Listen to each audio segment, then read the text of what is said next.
Malayalam Bigg Boss season 7 live updation നോക്കാം. ഇപ്പോൾ ആദിലയും നൂറയും ജിസയിലും ഇരുന്ന് സംസാരിക്കുകയാണ്. അപ്പോൾ ആദില പറയുന്നത്, നിന്റെ അമ്മയ്ക്ക് ആര്യനോട് എന്തോ ഒരു ഇഷ്ടക്കുറവുണ്ടെന്ന് തോന്നുന്നു, ആര്യനെ വലിയ രീതിയിൽ മൈൻഡ് ചെയ്തില്ല. അപ്പോൾ ജിസയിൽ പറയുന്നുണ്ട്, അത് ഞാനും ശ്രദ്ധിച്ചിരുന്നു, പക്ഷേ ഞാൻ അമ്മയോട് ചോദിച്ചപ്പോൾ ഇല്ല, എനിക്ക് കുഴപ്പമൊന്നും ഇല്ലെന്നാണ് പറഞ്ഞത്. പക്ഷേ എനിക്കറിയാം മമ്മിക്ക് എന്തോ തോന്നിയിട്ടുണ്ട്.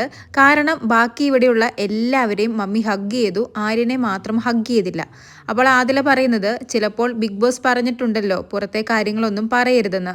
അതുകൊണ്ടാവാം മമ്മി അങ്ങനെ ചെയ്തത്. കാരണം മമ്മിയുടെ മുഖം മാറിയാൽ നീ ചോദിക്കുമല്ലോ എന്താണ് പറ്റിയതെന്ന്. അപ്പോൾ കാരണം പറയാൻ പറ്റില്ലല്ലോ, അതുകൊണ്ടാവാം. അപ്പോൾ ജിസേൽ പറയുന്നത്, എനിക്ക് മമ്മിയെ കണ്ടു കഴിഞ്ഞ് ടാസ്ക് ചെയ്യാൻ പോയപ്പോൾ ഭയങ്കര പേടിയായിരുന്നു ഉള്ളിൽ. കാരണം മമ്മി ഒരു ഷോർട്ട് ടെമ്പേർഡാണ്. മമ്മി ആര്യനോട് എന്തെങ്കിലും പറയുമോ വഴക്ക് പറയുമോ എന്നൊരു പേടിയായിരുന്നു. അതുകൊണ്ട് എനിക്ക് ടാസ്ക് ഒന്നും ചെയ്യാൻ പറ്റുന്നുണ്ടായിരുന്നില്ല. അത് ശരിയാണ്, ഇത്രയും ഫാമിലി ബിഗ് ബോസ് ഹൗസിനുള്ളിൽ വന്നിട്ട് എനിക്ക് തോന്നുന്നു ജിസയിലാണ് ഏറ്റവും കൂടുതൽ ടൈം എടുത്ത് ടാസ്ക് ചെയ്തത്.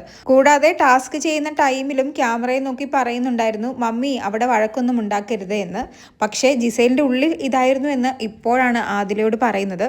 ജിസേലിൻ്റെ മമ്മി പോകുന്ന സമയത്തും ആര്യൻ കാലിൽ തൊട്ടിരുന്നു. പക്ഷേ ആ സമയത്തും ഹഗ്ഗൊന്നും ചെയ്തില്ല, ജസ്റ്റ് ഒന്ന് ടച്ച് ചെയ്തല്ലാതെ വേറൊന്നും പറഞ്ഞില്ല. അതാണ് ജിസേലിന് ഒരു ഡൗട്ട് തോന്നിയത്, മമ്മിക്ക് ആര്യനെ ഇഷ്ടപ്പെട്ടില്ലെന്ന്.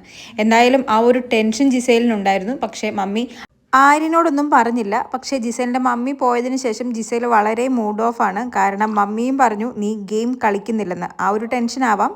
കൂടുതൽ ലൈവ് അപ്ഡേറ്റുകളുമായി വീണ്ടും വരാം.